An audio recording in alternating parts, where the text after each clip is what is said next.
আজকে তাই আমরা টিম দিয়ে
পুলিশে বারবার জানানোর পরেও এই হচ্ছে বিজেপির গণতন্ত্রের নিদর্শন।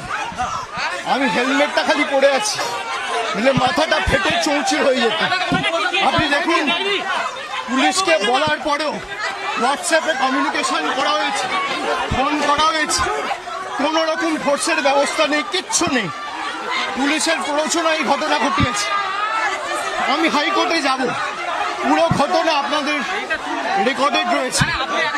আর এখানে ইট, পাটকেল, ডিম, পাথর।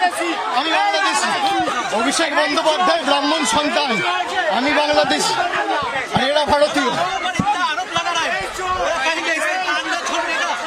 ছড়ে